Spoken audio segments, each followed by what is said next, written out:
اللہ مدینے لے جائے، حضور کی جالیوں پہ ریاض الجنہ میں نبی پاک کی جالیوں پہ جو کلمہ لکھا ہے وہ پتہ کیا لکھا ہے؟ لا الہ الا اللہ المالک الحق المبین محمد الرسول اللہ صادق الوعد الامین۔ یہ کلمہ لکھا ہے آج بھی حضور کی جالیوں پر کہ محمد اللہ کے رسول ہیں جو اپنی بات کے سچے ہیں اور اپنے وعدوں کے پکے ہیں، جو صادق اور امین ہے، کھری بات، سچی بات، دیانتداری کی بات، دو ٹوک۔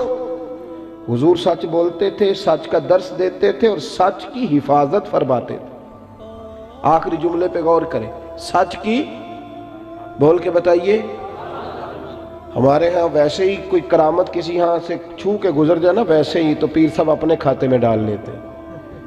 بہت سارے لوگوں نے غوث پاک کی کرامتیں چھپا کے اپنے کھاتے میں ڈال لی، شوق ہی بڑا ہے، حالانکہ کرامت کوئی کمال تو نہیں، صوفیات اس کو کمال ہی شمار نہیں کرتے، لیکن ایسے ہی کو گزر جائے نا کہیں سے چھو کے تو لوگ اپنے کھاتے میں ڈال لیتے ہیں، کمپنی کی مشہوری کے لیے اسے پیش کرتے ہیں۔ جڑے محرم راز حقیقت دے وہ تے راز حقیقت کھول دے نہیں، اے جنہ ویکھیا نہیں او کرن گلاں، جنہ ویکھ لے آؤ تے بول دے ہی نہیں۔ حضور سچ کی حفاظت کرتے تھے، سچ کی۔ جو روایت آپ کو سنانے لگا ہوں، محدثین جب اس کو نقل کرتے ہیں تو واہ واہ کہہ کے نقل کرتے ہیں، واہ واہ کہہ کے۔ ایسے بھی ہوتا ہے۔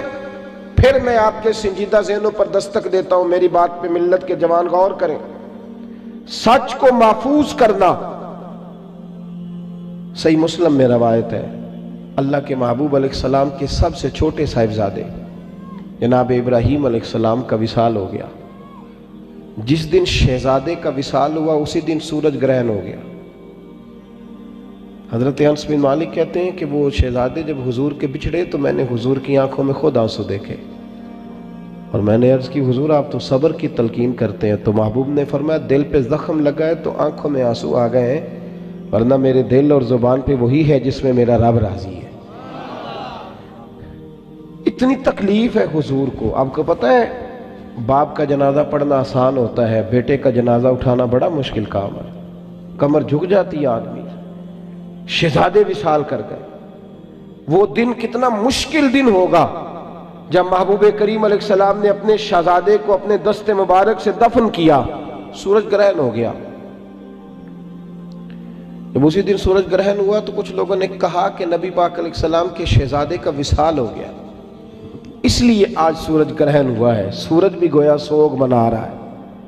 لوگوں نے کہہ دیا، اب بات بڑی میچ کرتی تھی کہ آج ہی ان کا وصال ہوا ہے اور آج ہی سورج گرہن ہوا ہے۔ میرے رسول سچ کی حفاظت کرنے والے نبی کریم نے صحابہ کو، دل ٹوٹا ہوا ہے، یہ ٹائم نہیں خطبے دینے کا، یہ وقت نہیں کوئی خاص جلسہ منعقد کرنے کا، پر حضور نے صحابہ سے فرمایا مسجد میں جمع ہو جاؤ۔ جب لوگ مسجد میں جمع ہوئے تو حضور منبر پہ بیٹھے اور بیٹھ کے فرمایا بھائی جب سورج کو گرہن ہوتا ہے نا تو وہ استغفار کا وقت ہوتا ہے، وہ نماز کا وقت ہوتا ہے، وہ توبہ کا وقت ہوتا ہے۔ اور محبوب فرمانے لگے یہ سورج گرہن کا کسی کے انتقال سے کوئی تعلق نہیں، کوئی تعلق نہیں، میرے بیٹے کے وصال سے اس کا کوئی تعلق نہیں۔ فرمایا سچ بولا کرو اور سچ کی بات ہی آگے پہنچایا کرو۔ حضور نے خود حفاظت فرمائی اس بات کی کہ کوئی آدمی کوئی ایسی، یہاں تو بھئی حد ہو گئی ہے، تو حد ہو گئی۔ وہ جب کچھ لوگ مرید کرانے کے لیے بعض لوگوں کو لاتے ہیں تو میں محسوس کرتا ہوں کہ بہت ساری جگہوں پہ لوگ بہت سارے مشائخ کی کرامات بیان کر کے لاتے ہیں، کہتے ہیں جی وہ میں گیا تھا تو بارے نیارے ہی ہو گئے، تو بھی چل۔ اب وہ بارے نیارے کے چکر میں ہوتا ہے، اس لیے پورے 8 دنوں کے بعد پھر اس کی عقیدت ساری ڈاما ڈول ہو چکی ہوتی ہے، پھر وہ کبھی ادھر نکلتا ہے کبھی ادھر نکلتا ہے۔ تو نے تو کہا تھا کہ تیری دکان پہ راشی ختم نہیں ہوگا، تو حال برا ہو گیا۔ تو کیوں ہم ان چیزوں کا سہارا لیتے ہیں جن میں اعتماد کمزور ہو؟ کھری بات، سچی بات، دو ٹوک بات۔ میرے رسول کریم علیہ السلام کے سامنے صحابہ کھڑے ہیں، جامع ترمذی میں موجود ہے۔ عرض کی یا رسول اللہ مومن بزدل بھی ہوتا ہے؟ مومن بھی ہو بزدل بھی ہو؟ حضور مسکرا پڑے، فرمایا ہوتا ہے۔ عرض کی یا رسول اللہ مومن کنجوس بھی ہوتا ہے؟ مومن بھی ہو کنجوس بھی ہو؟ تو حضور نے فرمایا ہوتا ہے۔ عرض کی یا رسول اللہ مومن جھوٹا بھی ہوتا ہے؟ فرماتے ہیں حضور کی آنکھوں میں روشنی کا رنگ بدل گیا اور کریم محبوب فرمانے لگے مومن سارا کچھ ہو سکتا ہے پر میرا مومن جھوٹا نہیں ہو سکتا. مومن ہو اور جھوٹ بولے، مومن ہو اور غلط بات کرے، مومن ہو اور وہ خلاف واقعہ بول جائے.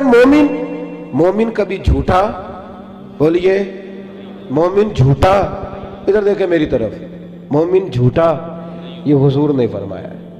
اور یہاں حال یہ ہے کہ صرف لوگوں کو، یاروں کو ہنسانے کے لیے لوگ جھوٹ بول رہے ہیں، جھوٹی کہانیاں بنا رہے ہیں، جھوٹی گپیں، جھوٹے واقعات، داستان سرائی. خدا را سچ بولیں، سچی بات کریں. عارف رومی فرمایا کرتے تھے جھوٹ بول کر جیتنے سے بہتر ہے تو سچ بول کے ہار جا.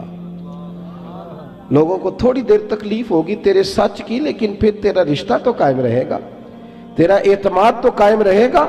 اخلاق حسنہ کا پہلا جو سچ بولنا، کھری بات کرنا، دیانتدار رہنا. کبھی بھی کسی مقام پہ بھی کچھ بھی ہو جائے آپ صاف ستھری بات کریں، دو ٹوک بات کریں.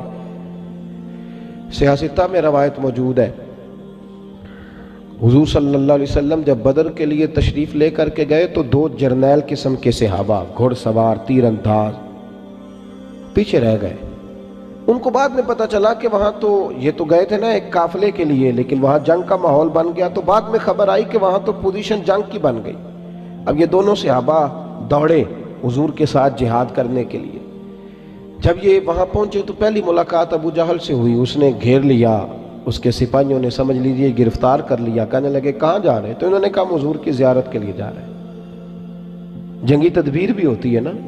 آپ اگر اپنی تیاریاں کر رہے ہیں، فوج مشقیں کر رہی ہیں، تو ہم دشمن کو تھوڑا بتائیں گے کہ تمہارے لیے کر رہے ہیں. جنگی تدبیر ہے. کہا جی زیارت کے لیے جا رہے ہیں. ابو جہل کہنے لگا وعدہ کرو، میں تمہیں جانتا ہوں تم بڑے زبردست گھوڑ سوار ہو، وعدہ کرو حضور کے ساتھ شامل ہو کے ہمارے مقابلے میں تو نہیں نکلو گے؟ یہ دونوں کہنے لگے ہم وعدہ کرتے ہیں، ہم جنگ نہیں کریں گے، زیارت کریں گے. اب جب وہاں پہنچے نا حضور کی بارگاہ میں تو عرض کرنے لگے یا رسول اللہ صلی اللہ علیہ وسلم ایک ایک شخص کی یہاں ضرورت ہے، وہ 1000 ہے، ہم 313 ہیں، اور ہیں بھی وہ سارے اسلحے سے لیس ہمارے پاس، عددی اکثریت بھی کم ہے، اسلحہ بھی تھوڑا ہے. یا رسول اللہ صلی اللہ علیہ وسلم جب ہم آ رہے تھے تو ابو جہل ملا تھا رستے میں، اس نے ہمیں روک لیا، روک کر کے کہنے لگا کہ تم جنگ لڑنے جا رہے ہو. تو حضور ہم نے کہا نہیں، ہم تو زیارت کے لیے جا رہے ہیں، ملاقات کے لیے جا رہے ہیں. اور حضور یہ تو جنگی تدبیر تھی، جب میں بات کرتا ہوں تو اپنے لفظوں میں کرتا ہوں نا، اور جب آپ بات کرتے ہیں تو اپنے لفظوں میں. اپنے لفظوں میں حضور ہم نے کوئی رکنا تھوڑی ہے، ہم تو آئے ہیں جہاد کی نیت سے، وہ تو ہم نے جنگی تدبیر کی. اس کو یہ کہا، کہتے ہم نے اپنے لفظوں میں بات کی پر حضور خاموش رہے. عرض کی یا رسول اللہ کچھ فرمایا نہیں؟ تو نبی پاک کہنے لگے نہیں بھئی تم نہیں جنگ لڑ سکتے. اللہ کرے آپ کو سمجھ آئے. کہا آپ نہیں جنگ لڑ سکتے. یا رسول اللہ کیوں؟ فرمایا تم وعدہ کر کے آئے ہو. اور کنز الاموال میں یہ جملے موجود ہیں. ایک صحابی نے کہا حضور وعدہ تو کافر کے ساتھ کیا ہے. تو محبوب فرمانے لگے خاموش ہو جاؤ، وعدہ کافر سے کیا ہے، کیا تو ایک مومن نے ہے نا، اور مومن کبھی جھوٹا. دیکھیں نا عجیب چکر ہے نا. مومن کہتا ہے جی نہیں جی مجھے یہ سودا جی پڑتا ہی 10,000 میں ہے، اور پھر 4,500 کا بیچ دیتا ہے. بھئی آپ کل تو کچھ اور کہہ رہے تھے، آج آپ کچھ اور کہہ رہے ہیں. مومن ہو اور جھوٹ بولے، غلط بات کرے، دروغ گوئی سے مظاہرہ کرے، اور اس قدر زیادہ اب تو لوگوں نے جھوٹ بولنے کا طریقہ سیکھا ہے، نام بدلا ہے. کہتے ہیں جی میں نے بہانہ کر دیا تھا. اور بھئی تو صاف کہہ میں نے جھوٹ بولا تھا، تو صاف بات کر. جھوٹ سکھایا جاتا ہے، ٹریننگ ہوتی ہے. صبح جب سیل مینوں کو ٹرین کیا جاتا ہے تو مالک بتاتا ہے تم نے آنے والے کو شیشے میں کیسے اتارنا ہے. یاد رکھو میرے رسول کریم علیہ السلام کے جملے حقیقتوں کے قریب. حضور نے فرمایا میں یہ نہیں کہتا کہ تم جھوٹ بول کے مال بیچو گے تو تمہارا مال نہیں بکے گا، یہ نہیں کہتا. فرمایا جھوٹ بول کے مال بیچو گے تو مال تو بک جائے گا. توجہ کرے میری بات پہ کیا عرض کر رہا ہوں. حضور فرمانے لگے جھوٹ بول کے بیچو گے بک جائے گا مال، مال بکے گا، پر اس میں برکت نہیں رہے گی. اس میں برکت بھائی اب تو یہ حال ہو گیا ہے کہ لوگ کہتے ہیں جھوٹ کے بغیر کام ہی نہیں چلتا. استغفر اللہ معاذ اللہ. اس قدر دور چلا گیا مسلمان کہ جھوٹ کے بغیر تو چلتا ہی نہیں جی، گزارا ہی نہیں ہو سکتا.